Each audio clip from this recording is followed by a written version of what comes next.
All right, let's get our Facebook folks up in here. I didn't click any Colts banners, did I? No, I did not. Okay, good. One of these days I will. All right, there we go. Welcome in, guys. It is 7:33 a.m. Mountain Time. I am Nick Kendell and joined by, as always, Scott Kennedy. Happy Monday morning. It's time for Broncos for breakfast. Scott, how you doing? I'm doing good. Ready to go. Feels like I was just here last night with the folks, so we got a new crew in today, and I kind of like my theme song right now. While Chad's been out, is Korn's "It's Me Again." Okay. So, and like I said last night, sorry, I'm not better looking. Oh, you look great for 82. I know that's what you always lie older. Always. I actually pulled that on somebody. I told them that, and I said never lie younger. And I said, see, I look pretty good for 62, don't I? He goes, you're 62. I'm like, dude, I just told you the joke. Yeah, not paying attention. But if I told you I was 30, you'd be like, dude, what the hell have you been doing with your life? You look awful. Yeah, no, I'm right on that 30 mark, but it's pretty good. I'm getting excited for summer. We had a good weekend. Actually, we hosted one of my wife's best friends that we hadn't seen since July 2020. So it was great. They went to the Billie Eilish concert. I did not go. I would probably not appreciate it, but I'm going to see Paul McCartney with Natalie when the time comes. So welcome in, guys. Go ahead. Your weekend baseball, all that stuff. How's the weather? It was cold and windy.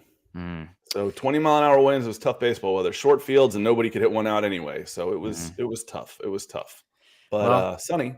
So I remember we did this last summer. Someone said, "Oh, Scott's getting on the tanning bed." I'm like, I don't know what you do, but I spend my summers in the sunshine.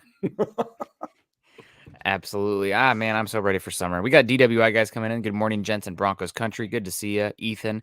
Luke Wright's in the house. Good morning, Nick and Scott. I see a lot of rumors about Tyrann Mathieu to Denver. What do you guys think that'll happen?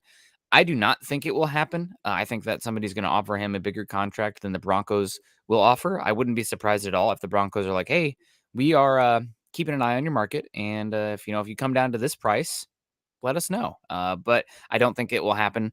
That said, the Broncos right now, that safety spot, I'm excited about with the potential of Caden Stearns starting of Justin Simmons can be. But let's be real, that's probably the position right now on the roster that is the most unknown and green because you're relying on Caden Stearns is number one. If he doesn't cut it, Jamar Johnson, who battled the sick bug last season, but wasn't very good when he was on the field. And also PJ Locke, who looked good in preseason, but preseason is a different kind of football than regular season football. So I think Tyrann Mathieu, if you could bring him in, would make a lot of sense, but the contract has to make sense first and foremost.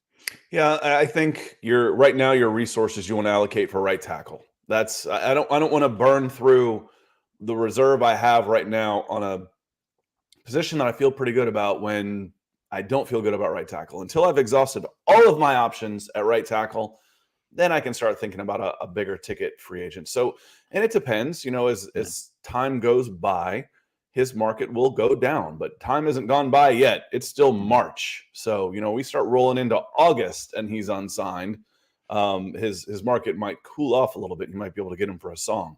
Yeah, absolutely. Luke Wright first. Good morning, Nick and Scott. Oh, yeah, we just did this one. Let's get to the $5 super. Jacob Foster first, our silent Jacob killer. First, the silent one. Jacob coming in with big stars as usual. The silent one, huge supporter of the show.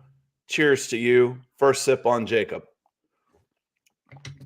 So Ow, good. too hot. I poured late. And the reason why, Nick, is because I was doing a little work on a name from our past. John Fox was just hired by the Indianapolis Colts to be a special assistant.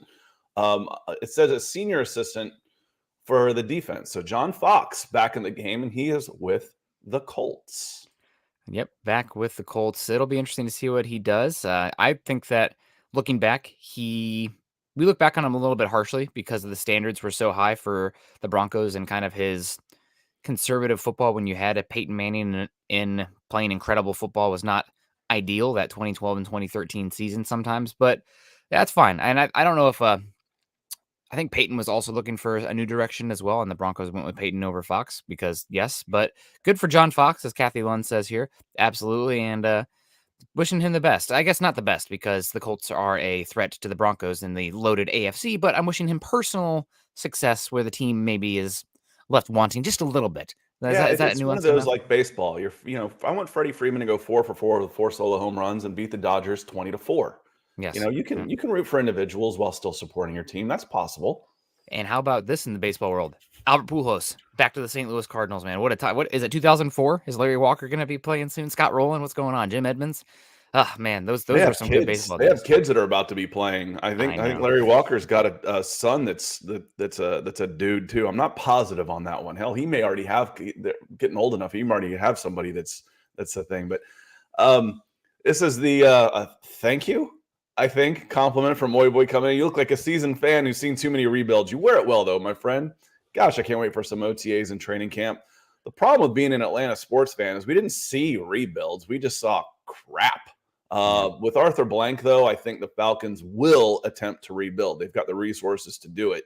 Under the Smiths back in the day, you want to talk about bad owners? They were just check collectors who bought their way in and hit a lottery ticket, and were just happy to collect revenue. So it was nice when they sold off. And you don't go 45 straight years without back-to-back winning seasons, the longest such streak in the history of American sports, without a crap owner. Yeah. The opposite of the Broncos there when they had the nice run with Pat Bowlen, where they didn't have back-to-back losing or seasons, back-to-back seasons under 500 since 1961. Of course, that unfortunately that record went away the last few That's seasons, but still, that's about when the Falcons came in like 66, right in that. And it wasn't until about 2 or 3 years into Arthur Blank's tenure in, I don't know, the late 90s, early 2000s, that they had back-to-back winning seasons. Whew, that's tough. Too many rebuilds. I'm ready for I like the rebuilds. The rebuilds are fun. yeah, It's when you stink and there's no hope that it's just, man, this sucks. yeah, The rebuilds can 100%. be kind of fun. The possibilities, right? Mhm. Possibilities endless this morning too. For Mile High Truth coming in, top of the morning, Broncos world. JD's in the house saying shout out from the Salt Lake City. Ray Soto coming in, North Carolina checking in. Yeah, some Final Four basketball. As far as I know, the March Madness officially became March Sadness as soon as the Hawkeyes lost in round one, because of course. But Duke versus North Carolina, right? That's going to be a heck of a game. And then the other side is Villanova versus Kansas. Kansas. So blue blood season. Yeah, oh yeah, Villanova, Kansas, Duke, North Carolina. Kind of sounds like the college football playoffs. The Yeah. cream kind of rises to the top even in a one-off tournament. So, yeah, I didn't watch. I watched a little bit. It was the first basketball I watched. Just with my time on this and running around, I haven't been able to watch much. But I watched some of the North Carolina game yesterday, and it was pretty evident early on that Cinderella was hitting midnight in that game for sure. Yeah, no, it's I'll watch the Final Four, but just too busy. You're right. I'm trying to now that the Broncos have picks in the more the belly of the NFL draft. I have so many more names that I need to feel comfortable with. We can't just talk. Trevon Walker's an absolute freak. Take the man. We have to talk about Josh Pascal and Braxton Jones and all these guys. EJ in the house. Good morning, Nick and Scott in Broncos country. Brad D also saying good morning from beautiful Montana. Montana is beautiful. Miguel coming in. Good morning, fellas. Can't stay. Just wanted to say what's up. Well, I'm glad we could get to you, and thanks for stopping by, Miguel. Aloha. That's the perfect phrase for hello, goodbye. Mm. Aloha, Miguel. Absolutely. We got Mark Rich coming in. Good morning from Raider territory, aka Las Vegas. We also got not buying it. not buying. People are traveling to come in and watch the Raiders. I don't know. You'll have to give us an update on how well the locals are supporting that team, or if it's just basically a casino where people work. Kind of just a place to work, and the fans come in, they travel in, they're Raiders fans, they spend their money, or are they being braced by the locals in Las Vegas? I'd love a firsthand report on that one. My landlord is a Raiders season ticket holder with his brother, so he goes down to Vegas all the time. Originally from California, following the team to Vegas, and does decent for himself. So has the season tickets, and I'm like, hey, I'd take the Bronco tickets. Maybe it's like, if it's not opening day, let's talk. So we'll see. Maybe I'll be heading down to Vegas. We got Eric is in the house. Stephen Bumgarner as well. Good to see you.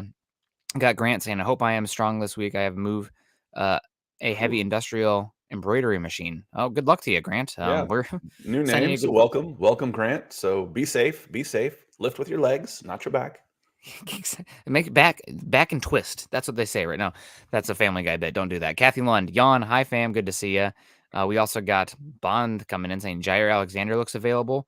Eyes emoji. If Jair Alexander is available, you figure out what you can do to get him. He's probably the second best cornerback in football right now for my money. I mean, Jalen Ramsey is dropping a bit, but I mean, Jair Alexander's awesome. And your only complaint with him is maybe his size. But guess what? In this scheme, you probably don't really care about that, especially opposite of Patrick Surtain Jr. or Patrick Surtain II, who has teach tape press technique. So if he's available, I am interested. The only caveat here or the issue is that you don't really have many draft picks to play with. So I'm not sure if the Packers are going to be as interested in you compared to some other teams. But Jair Alexander, when he plays, incredible. The Packers, man, they've done a great job of drafting defensive players over the last 3 or 4 seasons. I love a lot of their defensive Well, roster. you can focus on that when you're not using all your high picks on your quarterback. Yeah, absolutely. You might piss off your quarterback in that case, but unless it's to take another quarterback, which definitely pisses off your quarterback. So, yeah, 25 years old, 5'10", 196 out of Louisville. Yes, please. Sounds pretty good to me. 18th overall, pretty good pick. Yeah, absolutely. We're just running through some hellos here. Don't want to say hello to everybody, but if you're getting in here, we want to say hello. So let's get into it. We're going to talk a little bit about the offensive line today to kick things off. Obviously, this is Broncos for breakfast. Make sure you guys are following us. Scott is at Scott Kennedy. I'm at Nick Kendell MHH. We're here every Monday, Tuesday, Thursday morning. We got to vote for Angelo coming in. I never catch y'all live. Well, you did today, so it's awesome to see. But we're getting into it. The offensive line. I think this is an area where the Broncos and Broncos country themselves are going to be talking a lot. And you said something already. You talked about the budget for the right tackle. And on the surface, I agree with you. I think that right tackle is the most concerning individual spot when you look at the starter. But when it comes to resource allocation this season, on the free agency side of things, I think the Broncos might be done. I don't know where they're going to go exactly in the market, considering who's available. That would be a massive upgrade at the right tackle. They went out and they've paid 3 guys who can play right tackle already this season. Now all of them are on 1-year deals. So that to me means, okay, we feel comfortable in 2022. It's not ideal, but we feel comfortable with the bodies that we have. That said, you can look at the draft for long-term solutions. I think that's what it lines up with. It's if we see somebody in the draft that we like, let's go get them. Yeah, and I was just saying, for example, you like having that $20 million or so. It's 16 and change according to Spot Rack. I'm going to just call it 20. It's easier and it's probably closer because you could come up with 20 if you needed it. You want to keep that 20 and you don't want to spend it just to spend it. I don't want to go Juwan James somebody, but I don't necessarily want to burn it and then not have it available. It's kind of a rainy day fund. You still got to sign your draft picks. Well, that won't be as expensive. Sorry. You might have an extension coming in for Russ, which could actually lower his value, but you don't want to spend it just to spend it when you've got other needs. So you want to have that available, even if they might be done. I agree with you. I'm just saying that I want to have that I want to have those resources available when I still have needs. And my needs right now are I still could use an upgrade at right tackle. I could still use some help on the interior line. I could use another edge. I could use another corner. All that to me comes before a player like the Honey Badger. Yeah. I don't know if I agree fully, but that's okay. We got Eric coming in saying, did you guys see the Broncos fans in Mexico? Yes, I did. That was awesome to see. And we had some fun math this last week where we figured out how tall is Azteca Stadium. Wow, it's significantly taller than Mile High. Good luck. I know that one, Nick, from soccer, because you want to know why CONCACAF and why the United States throws the Hondurans and the Costa Ricans in Denver and in Minnesota in January? It's because Mexico City at 7,000 feet in the smog in the summertime sucks, and it's payback. Yeah. So it's tough. Yeah, that's a tough place to play. It is. It really is. And we got Michael Ronquillo coming in saying, good morning, Nick and Scott on Broncos for breakfast. Good to see you, Michael. Hope you're doing well. And we got this one here from Kyle Thiel coming in. If Troy Anderson is there, linebacker from Montana State, in the 55 to 60 range, do you try to trade up for him or do you wait and see if he's there at 64? I feel like he's a great fit for the defense. I got to see him this year at Montana State University. Personally, for me, you are already so thin as far as draft resources, especially in 2023, that if I'm trading anywhere, if I'm trading up at all, it needs to be for a guy that I have almost graded as a first-round pick falling to me at a position of value where I can get a cost-controlled player way against for cheap, way comparatively to what the player typically gets paid on the market. So somebody like a cornerback, somebody like an edge rusher or an offensive tackle, those are the names that I think I would be looking to trade up for, but it has to be a very specific circumstance where that player falls. And unfortunately, you guys know this, maybe if you listen to me enough, I don't really value the linebacker position as much as seems to be general consensus. I think there's a romanticized viewpoint on the linebacker, and I think the linebacker itself has never been less valuable than in today's NFL. So I'm not trading up for Troy Anderson. Personally, he's going to be really good. The other issue is that this is a really good linebacker class. there's going to be linebackers available that are going to be very good in pick 64, 75, 96. So I would rather keep that extra pick and not focus in on one linebacker when I could get a Quay Walker, I could get a Leo Chenal, I could get a Chad Muma, all available day 2 of the draft, along with Troy Anderson. I think there will be enough players available that you like that you're not going to want to move up 5 spots, give up anything for 5 spots when there's 8 players there that you say, okay, we'll take any one of these 8 and be pretty happy with it at this spot. There was a point I meant to make last night when we were talking about the running back position. You've heard me cynically refer to the NFL as a 7-on-7 league, as they are trying to go to a 7-on-7 league. They're making it more a 7-on-7 league. I'm exaggerating, of course, but I'm not entirely joking with that. It's a quarterback, receivers, defensive back league. And in 7-on-7 leagues at the high school level where you play them, when they're drafting teams, if they're doing that, or who the 2 positions that are the least valuable in a 7-on-7 league, running back, linebacker. They go last. It just they can't keep up in the area, and they're not getting the big yards. So running back and linebackers in a 7-on-7 league are least valuable. And frankly, the NFL has turned into a passing league / 7-on-7 to a certain extent. So I agree with you, Nick. Would I like Troy Anderson? Yeah. I'm just showing those clips, the way he flows the ball, the athlete that he is, the NCCA. The guy's pure football player. Absolutely. I'd be happy with him at 64, but I wouldn't try and trade up to get him, I don't think. Yeah. And we're not working with all the puzzle pieces too. Maybe, it sounds like this guy is Mr. Football when it comes to it, and not very highly recruited. Was the whatever conference Montana State is, excuse me, I do not know it off the top of my head, but he was the offensive player of the year, played running back, played quarterback, and then switched over to play linebacker. It sounds like Maybe Big he's built Sky to me, but I don't know. Big Sky. Yeah, I think you're right. But maybe he's just totally built different, and you want to go get him because it's as much about like who he is and what he brings to the locker room in the field as it is, the crazy athleticism and upside. That's a conversation that we can have. But where it stands right now, I like enough other linebacker options that I'm not looking to trade up. Now, if you absolutely adore Tyler Smith, if you absolutely adore Abraham Lucas, if for some reason Boye Mafe falls to pick 50, then I'm on the phone. I think that makes a little bit more sense long term. And those positions also, I think, line up more specifically for areas where you aren't going to have a first round pick next year or this year. And those are positions that historically need first round picks spent on them to find capable bodies. So if you see somebody that you like is graded as a high 2 that falls to the 50s at the edge or the tackle spot, both positions where you have gaping holes on the roster for 2023 because right tackle is a complete question mark and you are losing both Bradley Chubb and Malik Reed right now on the Broncos as far as pass rushers goes. Those are the positions I think I would be looking to trade up for, if at all.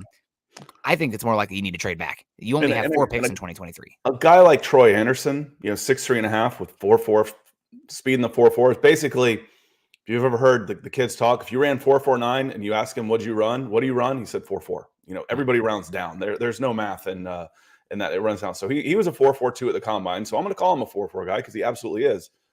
You could walk him up to the line of scrimmage and you can do some different things with a guy that's that kind of athlete for sure.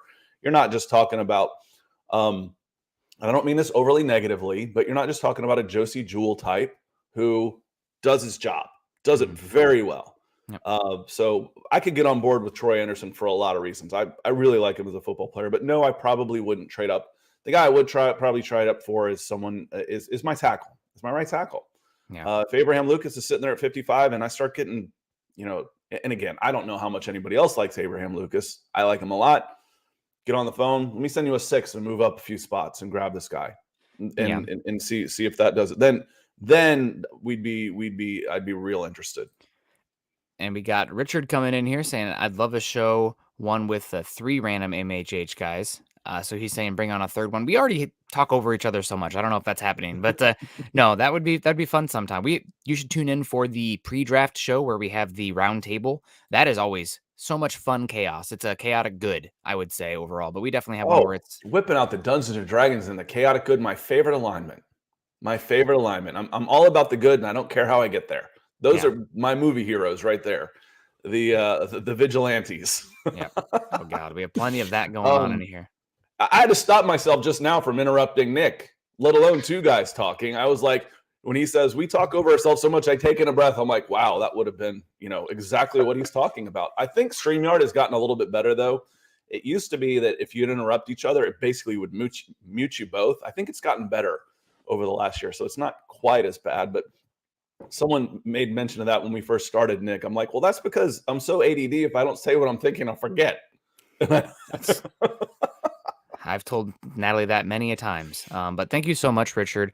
We appreciate it. So talking about this trading up conversation again, just a little bit more nuance here and something I've been marinating on as well. It's again, maybe you're going to disagree with me based on what you said previously, but if there's one position and category of this draft where I'm like, okay, where are these clusters at? Where do you identify clusters of talent where maybe you can go up and get the last guy available in that cluster? For me, safety is a position that interests me a bit. The Broncos still, if you're going to want to play linebacker, that's one that you're going to need, no doubt. Caden Stearns, while I am excited what he can be year 2, I thought last year the more snaps he played, the worse he looked, the more exposed he was. So that kind of concerns me a bit as well. And you're going to be probably using 3 safeties a good bit. So the safety position in this draft is one that interests me as far as a potential trade up if you love one of these tier 2 safeties. And I think there are 3 tier 2 safeties that are worth monitoring that could be really impactful and interesting to follow in this draft, especially as a fit for this Broncos defense. You got Daxton Hill from Michigan, who played a lot of slot, but I'm curious to see what he looks like in a 2-high defense as well. Great athlete. Didn't jump as good as I thought he would, but still, great athlete. You have Lewis Sine from Georgia, who flies around the field for that team, tested like crazy. Oh, man, he's such a good run defender. You want to say, well, Nick, we need to get a linebacker to cover up and help tight ends. You want Lewis Sine flying down the field and matching up with tight ends in that regard and taking away space. He's one to watch. And I also really like Jaquan Brisker from Penn State. I think if either of those guys fall to pick 55, pick 60, because I think there's a market deficiency at the safety position, then that would be one that might interest me a bit, just because I see a path to the field there, year 1, long term. And in the AFC West, you need defensive backs, a lot of them. So that's one that those 3 guys stick out to me. Now, maybe you don't do that because I think there are some other good safeties later on. Maybe you'd rather, sit there and take Nick Cross at 75 or Kirby Joseph at 75 or Dane Belton at 96. Those are all names to keep an eye on. Or Jalen Petrie, another one that actually, okay, so there are 4 tier 2 safeties. Jalen Petrie's in that one as well. But those are the guys that interest me a bit. Versatile, good players, and I think they're ones that also can make a big impact year 1 on this team. And see Patrick Havener come in with the stars. We appreciate you, Mr. Havener, for sure. Again, the defensive backs, I made the joke several times on here. They say that the safety is a devalued position. Watching the playoffs, I'm quite certain that they have devalued the safety position because there was some awful coverage. Maybe it's time to put some value back into the safety position because there was some bad safety play in the playoffs, and there were a lot of big plays that were like, man, where's the safety? Is it just a product of I'm used to, too deep all the time, and they're just not happening anymore. Walking too many guys up. Why? I don't know. They're not running the ball. But I've said before, I like JT Woods a lot. Yeah, he's 6th round ranked in a lot of places right now. So where was Caden Stearns taken? He was a 5th round pick, right? Yep. You might be able to strike gold again in the later rounds if you go with a guy like JT Woods. At the Senior Bowl, Woods was one. Again, it was all coverage. There was very little walk up. It was mostly coverage because there's no hitting, and for the most part through most of the Senior Bowl practices. JT Woods really popped for me, so I like him a lot as well. So decent depth at that position for sure. Yeah, and we got Kathy coming in. Are the UMHH guys going to do a draft show even though we won't pick until day 2? I believe so. That's going to be a call for the boss, no doubt. Chad will have to make a decision there. Maybe it won't be everybody sitting there with the pick like we've had historically when you have a top 10 pick. That makes sense. But we'll see. We'll announce something when we get closer, no doubt. But thank you so much, Kathy. Nick and I will do something one way or another, even if we do it over on my channel, which is a little more general football focused anyway. We might do something like that. We'll see. We will see. Yeah, it'd be great to have the Falcons kind of tease us multiple times. And the Falcons are on the clock, and they traded their pick. They moved back again. Oh, it's the 3rd time they've traded back. Scott would be just the crazy stuff now is there's just stuff talking about is like, what are the Falcons going to have to give up to move up to number 1? Yeah, to take Malik Willis, and you're just like, He It's was a that type of reach at year. 8. What, Yeah. what's changed? Oh, he had a nice pro day. Okay, good. We know he Yeah. can throw. We know he can throw. Most of these guys can throw. Yep. I mean, don't get me wrong. I get it. I'm a fan of Malik Willis. Yeah. But it also goes back to, let's just go back to football only, Nick, where, is 3 first-round draft picks too much for a franchise guy? Well, you're going to have to use one anyway to Yeah. draft that guy almost every time. You're going to have to use one of those anyway. So now you're talking about just 2 extra. So if you're the Falcons and you're looking at Deshaun Watson, is it worth Malik Willis and 2 first-round draft picks? That sounds different than 3 first-round draft picks, doesn't it? Yeah. So if I use my pick on Malik Willis, so I trade Malik Willis and 2 first-rounders for a 26-year-old 3-time Pro Bowler. Yeah, that's a pretty good price to pay on the football side of things for sure. So again, I don't mind them going Willis as long as they're willing to move off of him when they go 1-16. Yeah, no, absolutely. Falling Sloth, good morning, Broncos country. Y'all going to keep me entertained while I struggle to figure out if my flight today is delayed or not. Well, good luck to you. I know that flying can be real. Falling Sloth, are you our Cincinnati guy? I've forgotten who our Cincinnati guy is. Is it Falling Sloth? If you're here, stand up and wave. Say, Scott, I'm Cincinnati guy. I can't remember who it is, and I thought it was Falling Sloth. Yeah, no, he's I don't remember. It might be. But we got a Jin Yin Moy saying, good morning, Broncos for breakfast. First time I've been able to catch a live podcast. Awesome. Good morning to you. Thank you so much for joining us and contributing to the community. We appreciate that. Do you guys feel the Broncos are in a good position going into the draft with the current roster?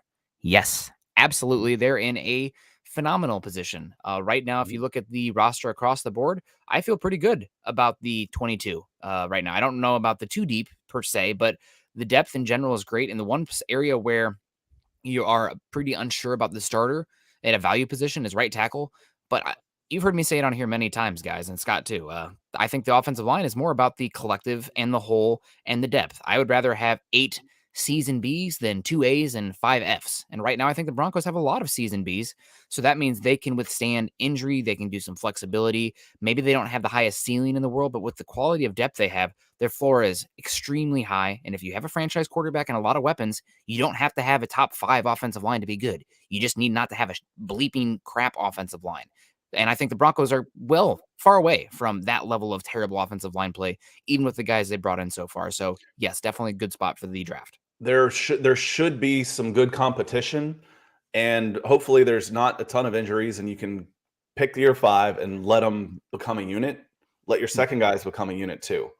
So you can plug in if someone goes down. But what I don't want to see is a bunch of rotations coming in. If you're switching your right tackle because you're not sure, the old phrase with quarterbacks is if you've got 2 quarterbacks, you don't have one. So, pick your guy and let that become part of a unit. But yeah, do I feel good about the roster going in? Yes, I do. Yes, I do. What were the questions? Questions were quarterback, check. You get an A for that one. The questions were edge, $6 million, $7 million cap hit on Randy Gregory, check, done. Offensive tackle, I'll give you a C on that one. That one's okay. But better than no. You certainly haven't failed there. I think you could use some more. And you've brought in some interior depth. You've got your nickel corner. All of those things have been addressed. Now you're just going into the draft saying, all right, how can I get better? Not, oh my God, how can I keep from getting killed next year? So yeah, I feel pretty good about it for sure. Wanted to hit it or a couple of comments in here. EJ, are we going to do a 7-round mock? We should be able to get to one today. I think we'll have time to do that today. Yeah. Michael saying I thought I was overhyping AJ Terrell. I err on the side of caution a lot. So typically if I say a guy's pretty good, he's going to be pretty good. I usually undersell, honestly. AJ Terrell was really good last year. He really was. On a crap team, he was really good. Now, the question I might have is like, you were so bad everywhere else. Did they just stay away from AJ Terrell? But no, they actually went after him. So he had a really good coverage grades. He had really good coverage grades when he was targeted too. So he was pretty good. I think Willis is going to Seattle. Kathy says that'd be a good pick for them. They're in rebuild mode. That would be so are the Falcons. Don't get me wrong. But I think the Falcons are going to be so bad that they should be targeting a quarterback next year. Look at that next class for sure. Kathy Schmidt, Schmiddle diddle diddle diddle diddle. Kathy Schmidt, morning guys. Probably good afternoon for you, I think, isn't it? Yeah. And everyone in Broncos country finally made it to Broncos for breakfast again.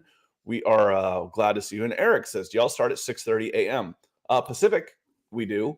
It's 9:30 for me Eastern. It's 6:30 for.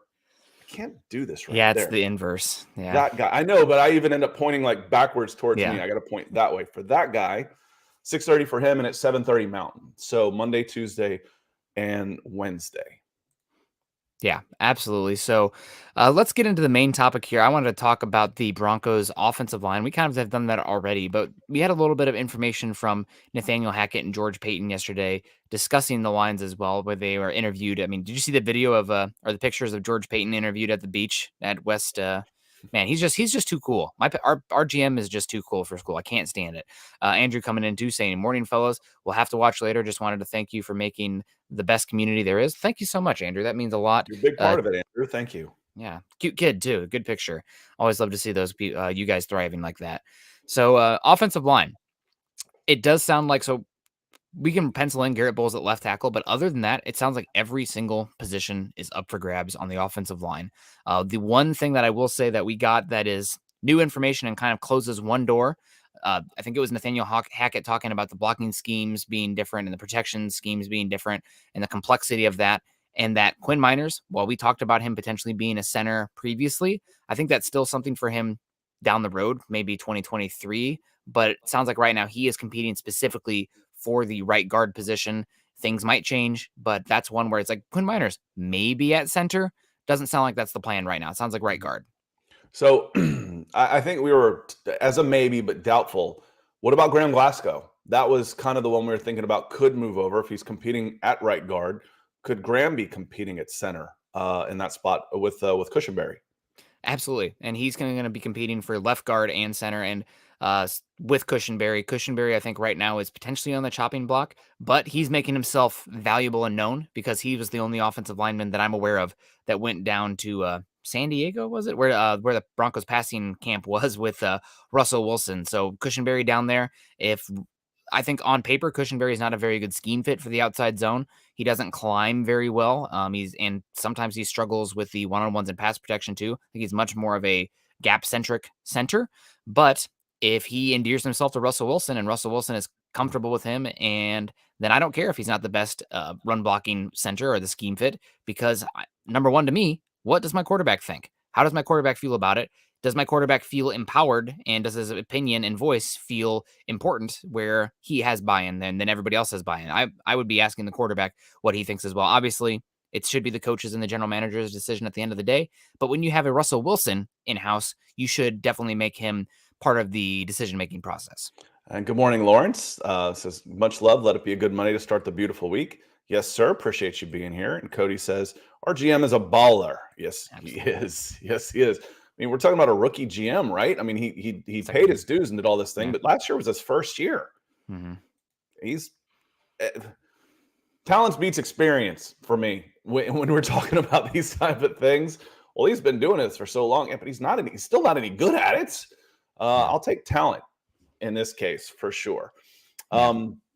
You were talking about scheme fit, Cushenberry, and that type of thing. The word that we use in international football a lot is just trust. The manager trusts him, knows what he's going to get time in and time out. And if you've got the trust of your coach, the trust of your quarterback, you've got a leg up. You do. Now, can you keep it? It's going to be up to you to keep it, but you've got to earn that trust. You've got a leg up. That's a good call, Nick. Yeah. So we'll see. The center position is interesting. I did think it was interesting as well how non-committal they were to Dalton Risner at the left guard position. First, let's get to Scott Torpey coming in here. Who's going to be the attitude for the defense? The second coming of Aqib Talib. Do we need that swagger to create fear? It's definitely something possible, and that's another reason that I think it would be interesting to bring in Tyrann Mathieu. Not only the attitude he brings and the Swiss Army knife that he is for a team that says they want to live in dime package as much as possible. Mathieu has almost as many box snaps as he does slot snaps as he does free safety snaps. So if you're looking for a versatile safety, boom, there's one who can do a lot of things, and he brings a lot of attitude as well. But you also could see them bringing back Kareem Jackson for a song really cheap. Sounds like they've kept communication open there. And at some point, he might be brought back, maybe even brought back with the understanding that, like, hey, Kareem, we're going to give you some veteran time in the offseason before you come in. They might even have a deal in place where it's like, we're not going to really make this official until closer so you can have a little bit of time off, because that's what that's what I've heard about Kareem. It's the veteran OTAs and all that stuff. Yeah, maybe I want to spend a little bit more time with my family or on a vacation or something. The cerebral, I can't even say it. That's how smart I am. Leader of this team, and like the leader should be Justin Simmons out of Yeah. the safety position in the back. Yep. Josie Jewell is one of those guys as well. The brimstone and fire guy might be Randy Gregory. That might be the guy that is up there waving his arms and getting people fired up. He might be your hype man Yeah. out there. So keep an eye on Randy Gregory and how he, if he gets a sack and fires everybody up, look into the crowd. It's a different type of leadership, and there are different types of leaders. But I'm gonna call Randy Gregory as a sleeper in this, because that dude's fired up and he's got something to prove. Yeah. He comes out with a hot start. He's gonna be a fan favorite early, and I think he's got a chance to be that emotional leader on the team, where Justin Simmons and Josie Jewell are more of the calculated leaders. Yeah. In the huddle, making sure everybody's doing the right thing, keeping everybody focused. So in that sense, I'm going to give you two answers: Justin Simmons, Randy Gregory. Those are my picks on defense. Yeah, and it'll be interesting to see how the leadership dynamics change a bit, because a big leader in that Broncos locker room in general, not just on the defense, was Shelby Harris. So new people coming in creates new opportunities. And a lot of times guys who have gotten paid are ones that people fall behind.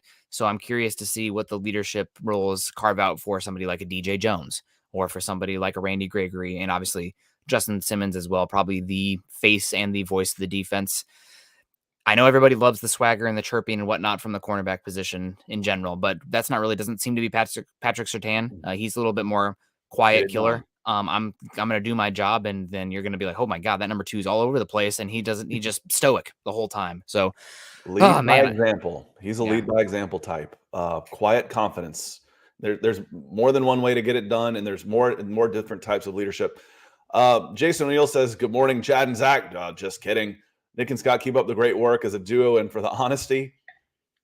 There's two of my favorite phrases to do with that. One was a quote by John Lennon that goes something to the effect of, being honest won't make you the most friends, but it will make you the right ones. Why, that's the truth. I don't have a whole lot of friends, but the ones I have are phenomenal people. Another one is, if you're always telling the truth, you never have to remember what you say, which is why I repeat myself all the time. You will rarely hear me contradict myself. One, I'm in like a caffeine-induced haze half the time and don't remember what I said, but I'm always being honest. And I know Nick's the same way. We're okay being wrong as long as we're wrong for the right reasons. yeah. Being honest about it. We're not gonna blow sunshine up your high knees or dog on somebody. We're gonna be wrong because we give opinions. We try and predict the future. So Jason, appreciate you being here. And you might have missed some of this last night. Zach's gone HD. He got all cleaned up. He's lit up. He's HD. And then he was on the wrong side. So he got called Nick. He got called Chad. He was getting called all kinds of things. I was saying we said goodbye to San Quentin Zach and hello to the Zach of the HD world. So we had a fun time last night. And Chad should be back tonight. He's been gone for a little over a week. He was a little under the weather. He should be back tonight with Zach on the Huddle Up Pod at 6:00 Mountain. Yeah, absolutely. And we got Clayton coming in too, saying had to pop in and show some love. I'll watch later today. Have a great day, guys. Smash that like button on the way out. Yeah, thank you very much, Clayton, for ride or die. And he's also saying hello. Sorry, saying hello from Okay. vacation in Minnesota. So up Yep. north Travis. there. Travis coming in. Good morning, Travis. Good morning, Nick and Scott in Broncos country. Listening, watching while at work. Well, hoping we can make your workday go a little better, and just sending a little love. Hope everyone starts out the week with a great day. Well, thank you, Travis. Thank you, Yeah. Travis. Great to see you, Travis. Hope you're doing well. Always good to talk with you. And also, keep up the good work, man. Travis has been on a weight loss journey, and I know that takes a lot of commitment and discipline to do that. So we're, community's pulling for you. Healthier, happier, active lifestyle has definitely made a difference for me. I went from playing video games to hiking a lot or walking the dog. Honestly, a lot of my weight loss staying off has been I walk 3 to 5 miles a day because I take the dog on a lot of long walks and whatnot. That's my time to consume information as much as possible, listening to podcasts and whatnot. But it's been great, and we're pulling for you, Travis. We also got Malachi. Go Nick, ahead, Scott. I have an old picture of I've got my dog with his leash in his mouth staring at me, and then there's a picture of me asleep on the couch with my arms folded like this and my cat sleeping on my chest. Like, Classic. dogs are much, much better motivators than cats. Yes. Your dog's like, come on, let's go. And the cat's like, no, it's okay. Just lay down. We'll snuggle. Yeah. Like, all right, That's come on. The dog's a little more consistent, though. He's persistent. They're not going to leave you alone. no. Love them both. Love them both. Malachi Martin says, could George Paton, be a lifer as our GM with how he's handled everything since day one? The thing about the NFL is there's not a lot of lateral movement in jobs. Yeah. So if he's doing a good job and he wants to stay, yes. Where would he go? He's not going to go from being a general manager here to a general manager there with the Jets or the Giants or the Raiders or anybody else, because they just don't make lateral moves in this business. So as long as he's doing a good job, yeah, it's could be. I mean, this is a 25-year gig for sure. And coaching, not so much because it's too volatile. But the general manager, yeah, he's off to the right start. That's for sure. Yeah. No, you're definitely right. It's hard to say, right? Because it could be we're talking about somebody that is still relatively young, has some young kids and whatnot, and maybe there are things that he's going to want to be involved in life where the demand of football maybe would burn him out, or he's looking for another opportunity later. Maybe he wants to become a team president where he can still have some power and input, but not the full on responsibility of the general manager. And somebody that this comes to mind with too, especially given the age, is there's a lot of talk that Sean Payton Sean McVay might not be super long for the head coaching world because the burnout, because of the demand of the position, because he wants to be able to be available to his family. And there's other opportunities to make football or make money in football that are not as time consuming. So I think if Payton definitely has a chance if he wants it, but I'm not sure if you do want that for forever. He could be the next John Gruden as far as the media world goes. He could be the next Kirk Herbstreit, who just got a huge contract. Troy Aikman just got a huge contract. There's a lot in common with these guys, especially Gruden and I'm going to say Aikman. Basically, Sean McVay is a Super Bowl winning coach who is a good-looking, smart dude. He can go write his own check in the media world if that's what he decides to do, and work 10% of the time and make just as much money, if not more. Flash his ring. I don't know. There's a competitive itch, but once these guys get out, Gruden is the only one, just about the only one. Him and Mac Brown, I think, are about the only ones I've seen get back into it. It took a ridiculous contract to get John Gruden back into it. And Mac Brown just, may have been having one of those, I'm 60 and this could be my last chance to do this moments. And he did. But talking about the press conference and stuff, Lawrence comes in with some stars. He says, I'm worried, guys. It seems like too much teaching is going on right now and not a clear path yet. That's what I got from this morning's press conference. It's March. It's March. This is a get to know you period as well. This is, I'm going to teach you about who I am and what we're trying to do. And I want you to teach me about who you are and what you want to do. It's a getting to know you period. I wouldn't worry too much about it. I'm interested once they hit OTAs, watch the guys get out there and get after it. There's going to be more eyes on practice and more fans there. And that will elevate the energy level at practice too. So let's, again, you guys hear me say a zillion times, I don't worry too much about what gets said this time of year. I really don't. Yeah, no, absolutely. I'm with you 100%. So we'll see how it all plays out. But it's a new scheme. I mean, that's something too. We keep talking about this Broncos team. The expectations out of the gate, it could take a little bit of time for them to get going. So, you don't want to be patient with that.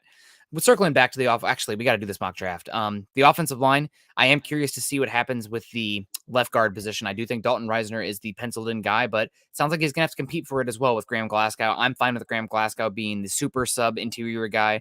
Odds are you're going to have an injury eventually. The fact that he can play all three spots is great. If he wins the starting center job, even better, but doesn't have to. Right tackle, I think it will be Billy Turner, Although I think I read that Billy Turner is going to be having arthroscopic knee surgery. Maybe that's one of the reasons he was available so late and so cheap. So maybe that's something you see Tom Compton play there early. And I wouldn't rule out Calvin Anderson just yet either. But either way, a lot of options on the offensive line. They're not done adding to it at all. I could see them add a center that's a developmental guy that they're hoping that can be a starter come 2023. And definitely looking at the tackle market as well. There are a lot of different tackle options in the draft. I know that some people like the Arizona State tackle, Disick, I think is his name, Deach, maybe. Dyche, maybe. Dyche. I'm not as big of a fan of him because his body type scares the heck out of me, where I don't think he can't kick inside. He can't fail outside and then move inside with how tall he is, how skinny he is, and how short his arms are. Closer to 32 inches than 33. He might actually have to kick to tight end if he fails at tackle, which would be weird. So I'm not as in on him, but I do like the University of Texas, San Antonio, Burford. He interests me a good bit. Braxton Jones interests me a good bit. And so does Matt Walesko. Those are some names to keep an eye on there. Maybe you can talk about Max Mitchell like round 4 or 5. He 6'7". 6'7". See, Scott's even lower on him than I am. But there's some bodies there you can look into, no doubt about it. But guys that you don't want starting next year, they probably all developmental dudes. All right, we're on the Pro Football Focus mock draft simulator. If you're ready to get this thing started, yeah, I'm ready. I think we're pretty caught up. Real quick question on this with Anthony Ortiz. Anthony asks, Scott, do you think we have a shot at Bobby Wagner? I'd like to see him in Denver. A shot, yeah. If he wants 10 or 11, which is a big pay cut for him, that's not out of the question. But is that where you want to spend your money? Maybe. Is there a shot? Yes. I would still say if you had to ask me, will it happen? I'd say no. I mean, maybe, but if you said yes or no, no. Yeah, I think I'd be more interested in spending money on Mathieu or a Jaquiski Tart or an edge rusher, Carlos Dunlap, Trey Flowers, Jadeveon Clowney, because right now I don't trust the edge rushing position depth very much, and I don't trust the starters to play a full season. So that's an area where it's a rotational position too. Like you're using the top guys are only playing 60% of the snaps. You're going to have a lot of snaps out there for Jonathan Cooper and Malik Reed and maybe Baron Bryant as well. I would like somebody to bring somebody in to raise the floor of that room, because if you do have to deal with injury, you're not going to completely fall off. Right now, like we talk about it, the 22 looks fine, but let's play the game of outside of Russell Wilson. Let's say this player gets injured. How does that unit look now? Let's say this player gets injured. How does that unit look now? And edge rushers are the one where it's like, if Chubb and Gregory miss time, the defense could sink quickly. So that's one that makes me, I think edge is definitely a position to look at and target. All right. Well, let's get started. And Deesh is where Kathy came in. I was close with Dyche. We've got there's a pair of baseball twins that are the Dyche. That's where I came up with that one. There's an extra T in there, I believe, though, is what makes it a long one. But Deesh. So let's go with Deesh on that one. Thank you, Kathy. And if you're ready to get started, Nick, let's do it. I'm going to hit start draft. I've got it at 7 rounds fast, and we'll see how it goes. So we're rolling through. This is mock draft Monday. We're at 48 minutes on Broncos for breakfast, and it takes a little while. Won't go this fast on draft day, I promise you. Oh, I just saw Troy Anderson and Quay Walker go just right before us, which, again, we don't really need linebacker per se, but that's... Let me see if I can come out just a little bit, and hopefully y'all can still great. see this, and we'll try and give you as much information as possible when we're looking at this. It's a little hard to see. Well, guess who's sitting right there at 64? Yeah, this is going to be an easy pick, but I want to just let's talk a little bit before we click draft of who went beforehand. Can you scroll up a little more? Let's start at like 50, because I think this is the area where the Broncos maybe start to look to trade up a little bit. So 45, that's a good spot.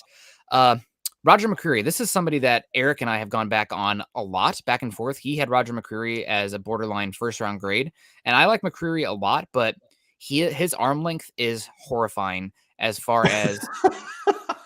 I know I'm such a measurement guy, but like I think there's been 736 cornerbacks with their arms measured, or defensive backs with their arms measured, and Roger McCreary is one of the 3 shortest of all time ever measured at, I think it was like 29 and a fourth, or something like that. And in the last 10 years, there has not been a single all-pro cornerback with arm length sub 31 inches. So that's something where, because of that metric, that outlier, I think that he's going to fall a bit. I would be okay taking him at 64 because he's going to be a nickel player. But Eric's talking about moving up and trading for him because of how good how he perceives him. I don't perceive him as talented as Eric does. And then you also have the metric that there's something to having that short of arms and not succeeding at this level. It matters for run defense. It matters for your zone defense. So that's something that I think is worth discussing. And Roger McCreary has extremely short arms. So does Marcus Jones.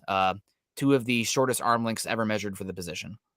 It looks like they haven't updated their needs. I feel pretty good about quarterback needs. Oh, that's their needs. Sorry, Yeah. that was the Vikings. Yeah. For DeMarvin Leal. Leal going all the way at 46. Boy, he's dropped. Remember when he was being talked about top 10, top 5? Yeah, there's some character stuff there with him. So we'll see if it we'll see how it plays out. I really like Logan Hall to the Saints. He's somebody who interests me for the Broncos. You're looking for a 5 technique right now. Who's playing 5 technique and 3-4 defense right now? McTelvin Najim? Question mark? I don't know. That's a position the Broncos could look to add. And Logan Hall has some inside-outside ability. Drake Jackson's an interesting one there. There goes Tristan Washington to the Packers. That's a perfect fit. That'd be a great fit for them. Christian Watson will. He's that's my Spencer Brown of this class is Christian Watson. If he falls, he shouldn't fall below 40. Yeah, I mean he should be a top 40 guy. That's my Spencer Brown this year. He'd be a great pick for the Falcons round 2. Nick Benito, edge speed guy. Troy Anderson went just right there, who we talked about a lot earlier. And on the clock, I think this one becomes real easy for me. Any problems with here? I mean, I like Dylan Parham a lot. We like Josh Pascal. There's Deesh at 72, but we got to go Abraham Lucas, right? As much as I've been talking about him, that's who I'd take. Yeah, I wish we could see where Tyler Smith went just to see what the overall value is of him. I didn't see. Oh, there he is. 52. Man, that's an interesting name. I think if Tyler Smith does fall to 50, the Broncos might be on the phone. Tyler Smith is an interesting player. He's a little bit different than Abraham Lucas. I think he has a lot more upside than Abraham Lucas just because of the power he possesses. I think there's also more versatility with him because he's inside-outside. Also, Tyler Smith, everybody's like, oh, his technique still needs a little bit work. I think he's 2.5 years younger than Abraham Lucas. Last year's tape at Tulsa, Tyler Smith was 20 years old. He doesn't turn 21 until April. So he's going to be 21 the entirety of his rookie season. That's a baby. I mean, in the trenches, that's a baby. Yeah. That's the one hope for a guy like Jalen Mayfield, who was the worst pass blocking offensive lineman in the NFL last year. Is he came in at like 20 years old. Yep. That's a third-year guy in college, and you get your butt kicked by the BYU Mormon mission guys that are coming back, who are then 27-year-old redshirt seniors. Malachi, I want to hit this one real quick. Appreciate you coming back in with this question, Malachi, and the going green for us on the super. So the Ajabo injury is horrible, but how do you evaluate scout project guys like that who get hurt before the draft? You try and decide how long will it take. What do you think their best is, and how long do you think it will take to get there? So if he's just 1 year out and you still think we had him as a top 15 guy, and in 1 year he can be that guy again, you don't let him fall too much. Yeah. You don't. If you weren't that high on him to begin with, or worse, you're afraid the injury is going to take longer than that, if not, be debilitating in the long-term future. But you've got to do your own. You got to get your own medicals. I've got my own doctors who have my interests in mind. I want to see this. I want to see the MRI on his Achilles that got done. What is the typical prognosis for this? And if you think he can be back to where you believe he should have been anyway within a year, then he doesn't really fall that much at all. If it's going to take longer than that, or if you think it's worse, going to cost him a step, he falls big time. Big time. Yeah, absolutely. I mean, it's kind of like with the character flaw information stuff too, or character concerns. Yep, Abraham Lucas, put it in. That is one where we have that information, but we don't have the resources and the ability to know what the medicals are, and it's going to vary from team to team. Also, we don't have the private investigation firms that what these teams have as well. That somebody like Sam Williams with his battery charge that was dropped, we're going to say he's a first-round talent at the edge rushing spot, but there's this issue. How serious is it? These teams are going to find out and weigh the risks and reward. Obviously, in the end, a lot of times for these teams, talent wins out. I guess you can see that with the Deshaun Watson stuff and Tyreek Hill stuff. If they're good enough, they'll probably still find a way. But that is one that interests me a lot. So let's pull it up here. Josh Pascal is blinking couple to me. Picks that went. You're looking over here on the left side. A couple picks that went at Jalen Tolbert, wide receiver, Alec Pierce, receiver, Daniel Faalele, big tackle, Justin Ross, former 5-star wide receiver from Alabama who left the state. Nobody leaves the state of Alabama. If they're to go to Clemson, that was a big pull. Brandon Smith, linebacker, Jamari Sawyer, Martin Emerson, corner, Mississippi State, and Dylan Parham. So the Falcons have done pretty well so far. Yeah, absolutely. 75 on the clock. Some of the guys available. Brian Asamoah is there. I don't love him as the scheme fit. Rank. He's got rank 39. We're okay at quarterback, though. I'm not taking a quarterback here. No. If I'm going to take one, I'm taking one 7th round. If I would say if like Desmond Ridder was still available, I would have to think long and hard about it, but probably not doing it for Carson Strong. We got our tackle. Do we double up on Deesh and just be sure, No. or do we go edge? I know you're a big fan of Pascal. There. Let's scroll down. I just want to see what the options are that look a little bit different. What is Perrion Winfrey doing down there? He's a Why is he falling? There's some talk about him being. I think we talked about it between you and me, Scott. Bob McGinn, who's been covering the NFL for a long time, talked to a scout that said that Perrion Winfrey he's surefire gonna be a bust in the NFL, and that he just doesn't have the toughness or the mental makeup to succeed in the league.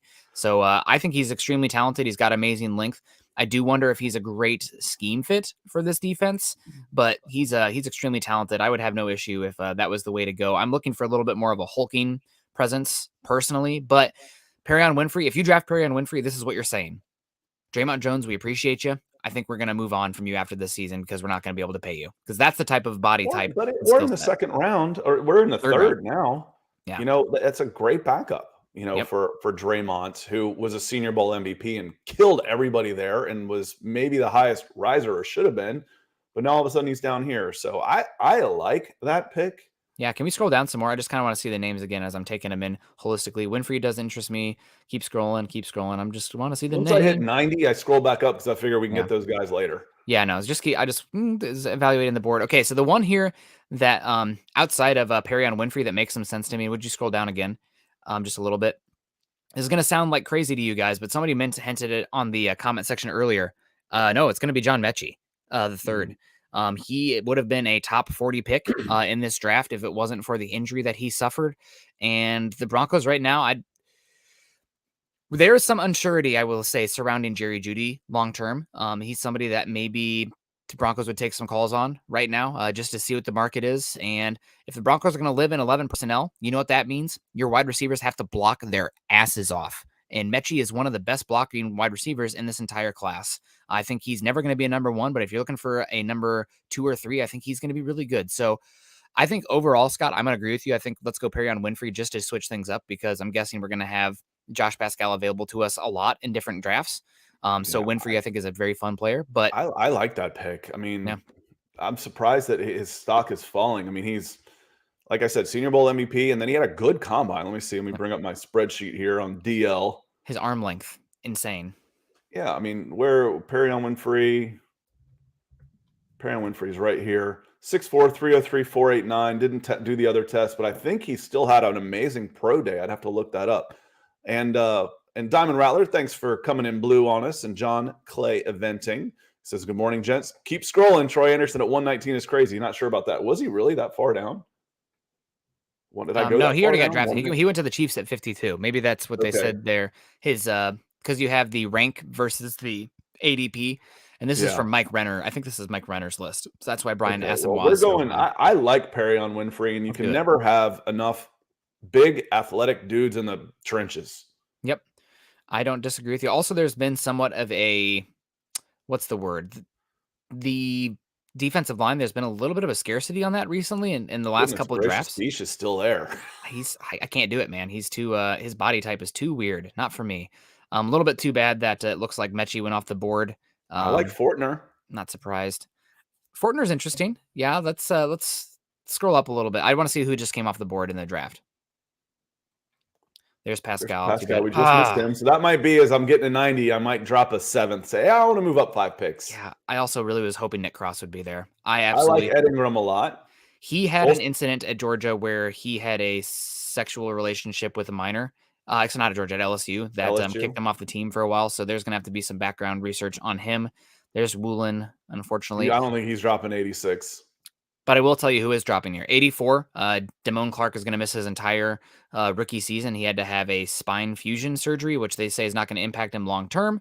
But there you go, Scott. Calvin Austin getting some fun There's some weapons there. speed at wide receiver. That's when you want to start looking at receivers if you're the Falcons. Yep, absolutely. It looks like Mechie probably went off the board like almost right after we went. 78. Yep. Oh, I also really like Fedarian Mathis for the Broncos if you're looking for a nose tackle. He went off He's the okay. board. He's okay. I like John Ridgway kind of in that same area too from Arkansas, another big SEC kid. Yeah. But on the clock, as we're looking here, I like Luke Fortner. I don't know if that's where we want to go. I'm not a fan of Bailey Zappi, especially there. This is a guy I've been telling you to watch. Looks like he's coming up a little bit.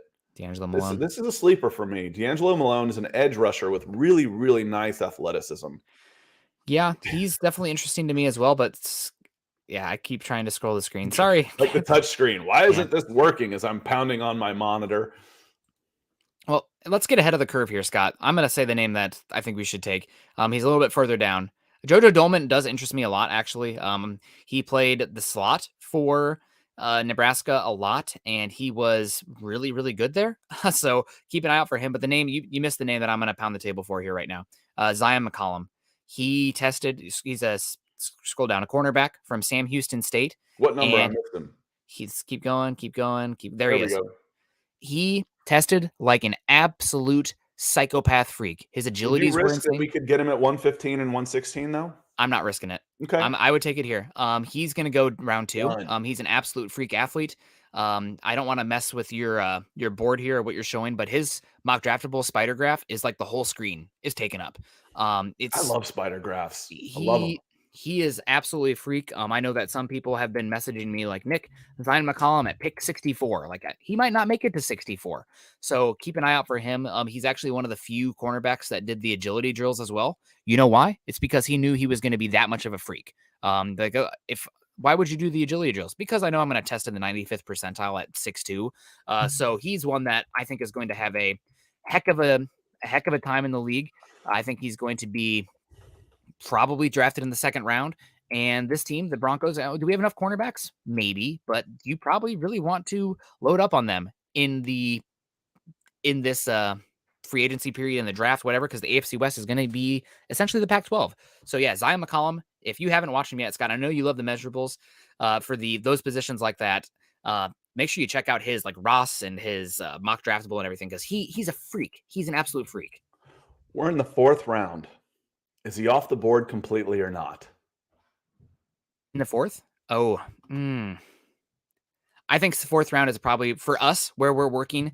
You do look into him here. So I take him, and if I don't like what I see, and if he's not on his absolute best behavior, yeah, as Coach Bayou or whatever his name was said on at the beginning of the Waterboy, cut his ass. Yeah.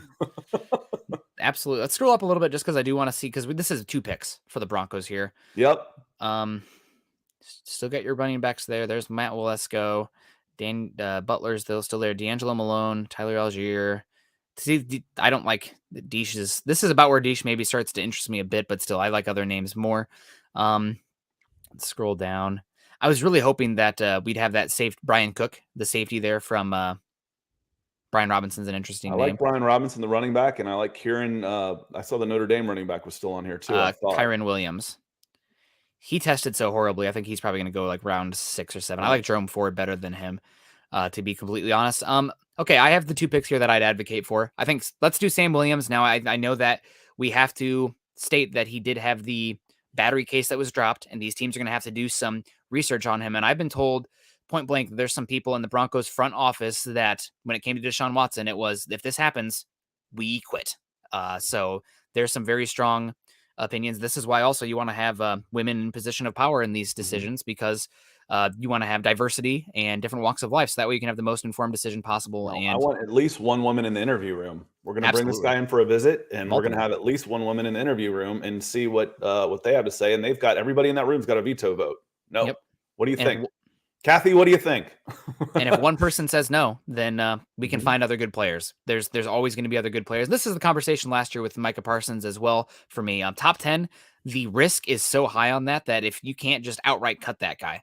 A 4th round pick, While it sucks if you cut him before even camp, it's not going to kill you like a top 10 Nope. pick at No, all. you can turn him loose, and it didn't cost you really anything financially. Yep, exactly. So this is about where the risk starts to make some sense here. The name that I'm going to shout out for this one here, Scott, keep scrolling down, keep scrolling down, keep scrolling down, keep scrolling down. We're still doing it. We're getting close. There we go. Stop. Nope, up one. Paton, University of Washington, tight end. The Broncos, just yesterday, they talked about how are they going to use Albert Okwuegbunam. Albert Okwuegbunam is going to be a little bit of a tight end wide receiver hybrid, a mismatch weapon, which screams to me that they are looking for somebody who can play in line. K. Dotton, the reason he's here available in the 4th round is because he dealt with injury this season. But when he's healthy, some people thought he might have been the best tight end in this class. He can play attached to the line of scrimmage. He's not a dominant blocker, but he's got the body type where he can play in line. And he's really a young, versatile weapon as well. So I really like K. Dotton. I wouldn't be surprised at all if he ended up being the best tight end in this entire class. All right, I'm good. I'm good there. We've said before, are the Broncos going to get another tight end? Yes, maybe 2 more tight ends. Yeah. 4th round, that's a good pick. High upside, low risk, Yep. high reward. Yep, absolutely. So he's one that interests me a good bit. I like him. So far, here we go. We are in the 5th round now. Braxton Jones this one. That's a little bit too bad. So did Molesko. There's a good pick too. I like those guys. Yep, absolutely. Like Cam Zachary Jurgens Carter, right too. there at 137. That would have been a good one for us. Let's scroll down, Scott. Right now, it's none of these names are sticking out too much for me. And they won't, so we can't spend a lot of time here. Good player, Tito Ogbania. Yeah, definitely. Devontae Price, a real good player. That's not a bad time to get our running back, or a third running back. I was going to say there's a third running back here, but the name that was sticking out to me wasn't one that you had mentioned yet.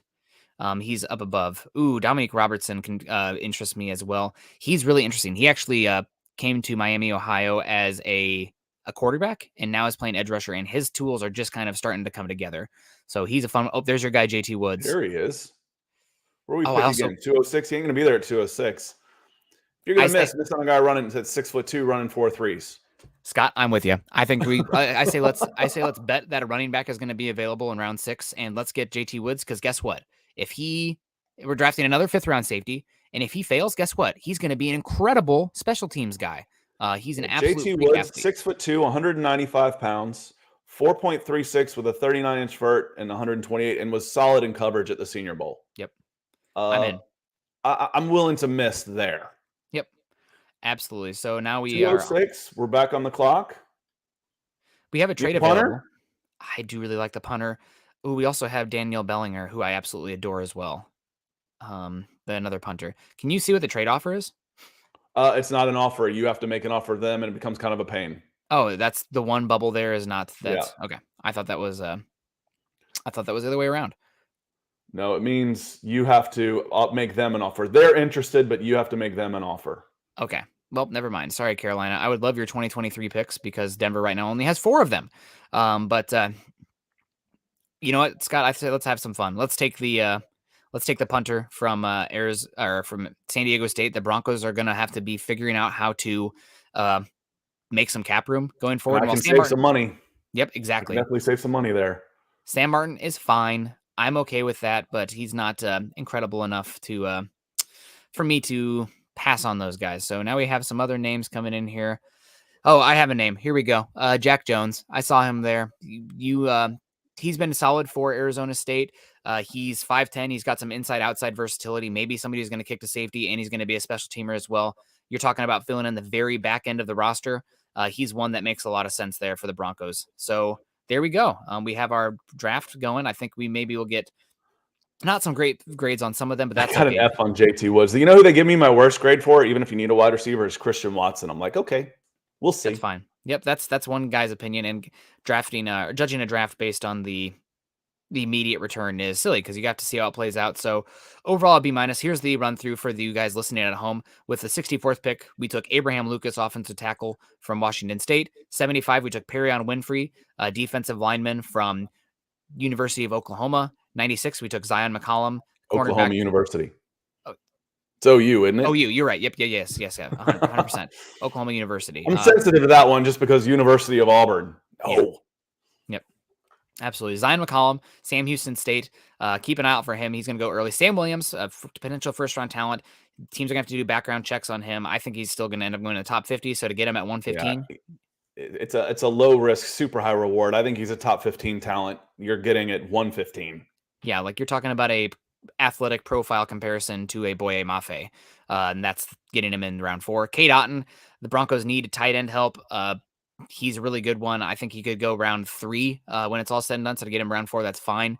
JT Woods, Scott gets an F for that one. I'm going to give him an A because he's a great athlete. And you're talking about a 5th round safety. Those are the types of, that's where you make, oh, this guy doesn't know what he's doing with football yet, but he's an athletic freak. Okay, if he doesn't hit, it's just a 5th round pick. Like, how much are the Broncos right now upset that they took, let's say, Seth Williams? Let's say he never plays a snap.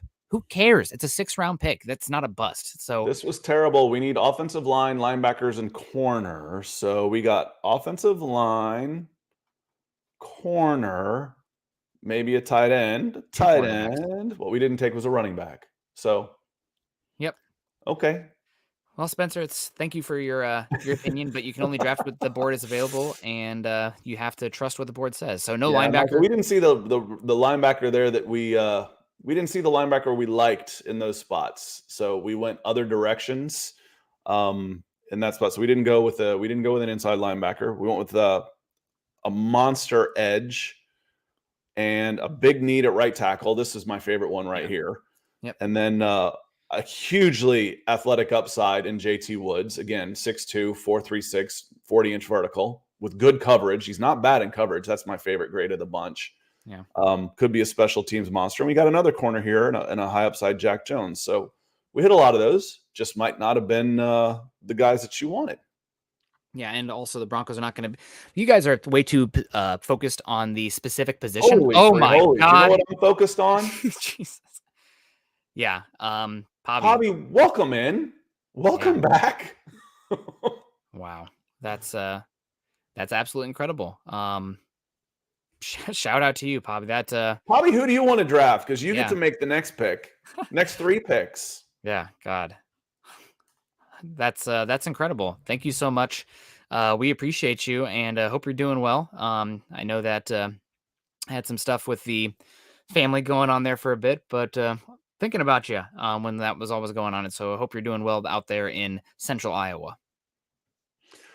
Yeah, speechless. What do you even say? Just yeah, awesome. I mean, welcome in. I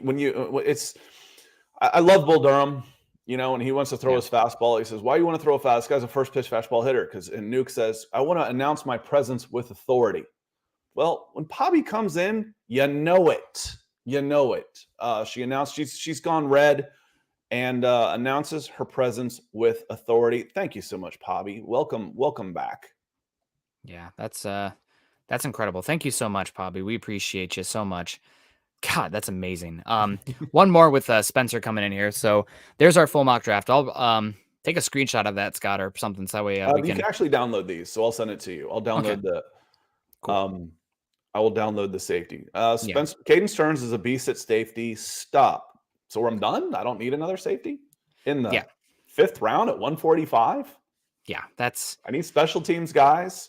I need backups. I need all these things. Yep. So I'd be pretty happy if JT Woods takes that step from elite athlete and adds the experience and good football player and takes that step as a player.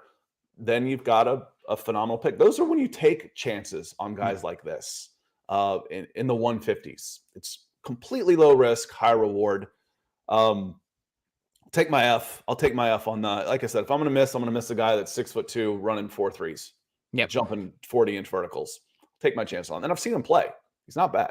So I could live with that one. And then again, as soon as I come out of here with Abraham Lucas and Sam Williams, specifically Abraham Lucas, I'm pretty happy. I am. If he falls to me at 64, I'm pretty happy. He should be your starting right tackle somewhere mid-season. Yep. And for 3 of your first 4 picks are trench players, and the other one is a freak show corner. But you added 2 of the best freaks in the entire draft in your secondary with Zion McCollum and JT Woods. So should be feeling pretty good about that with the depth, because guess what? Year 1, you're going to have some depth, and Broncos dead last ranked, bottom 5 ranked consistent special teams going to be much better. So that's where the risks start to make some sense there. So yeah, guys, again, we'll see how it all plays out. But this is a fun one, and probably one of my favorites that we've done. I feel like our last week one was really tough because the board did not fall that well. Abraham Lucas falling to 64 made everything kind of fall into place. So that was great. A lot of fun. You guys let us know. Keep sending us your mocks. I really like to look at all of these. And Broncos, then let's say you're still looking linebacker. Maybe you can bring in somebody in free agency. Running back. Hey, Melvin Gordon, how you doing? Are you still available? This would be great to see you. So definitely a good way to go. And we also have Jacob Foster coming in again with the support. Thank you so much, Jacob, with the quiet guy. The silent one. If you're giving out piggyback rides, Jacob, let us know. Maybe we'll give you one sometime. That's what looks like it's going on in the picture there. But we got to get on out of here, guys. It was fun to hang out with you. We'll see you again tomorrow morning for another episode of Broncos for Breakfast. You can find Scott and myself on Twitter. Scott is at Scout Kennedy, and I am at Nick Kendell MHH. Also, make sure you're following us at Huddle Up Pod and at Mile High Huddle on Twitter. If you're at Facebook, make sure you're in our communities there at facebook.com/Mile High Huddle Pod, as well as facebook.com/Mile High Huddle.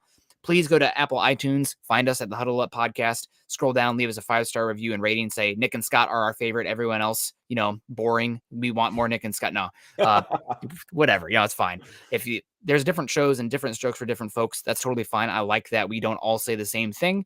Echo chambers are bad. You want to have different viewpoints and analysis. That way they get you thinking, oh, maybe I need to reevaluate my stance on this because XYZ. If you're not doing that, if you're sticking your head in the stand when you're approached with a different way of thinking, then you're probably doing it wrong and you're missing out on some stuff. So like that way, different shows with different tones and different voices. Also, make sure you are subscribing, liking, and sharing on YouTube as well. Want to say hello to everybody. Kayleon, you're coming in a little bit late here. That's great. Good to see you, Kayleon. Kathy saying could bring up Melvin Ingram also. So yeah, have a nice day, everybody. Gonna be a lot of fun. Looks like it's gonna be cloudy here, but not rainy. So probably get a dog on a walk here and get on into work. So you guys have a great one. Scott, what's the rest of your day looking like? I'm going to see if I can find any more World Cup qualifiers today. I'm not sure if that's it. Otherwise, going to get some work done. I want to say thank you again, because I don't feel like we don't do this enough when I'm on this side, because I don't see, but I can see everybody this time for the most part. So to our Facebook superstars, Andrew Lampy, Lawrence Rivera coming in multiple times, Travis, and let's see, Jacob, of course, several times. And then on the YouTube side, to Oi Boy kicking us off, Richard, Malachi Martin, Diamond Rattler, John Clay Eventing, and of course, Pobby B. Thank you so much. You make this so we can keep doing this, and for that, we will be forever grateful. Yeah. Thank you guys so much. Have a good one. Choose kindness, choose compassion. Let's ride. Can I co-op that? Go Broncos.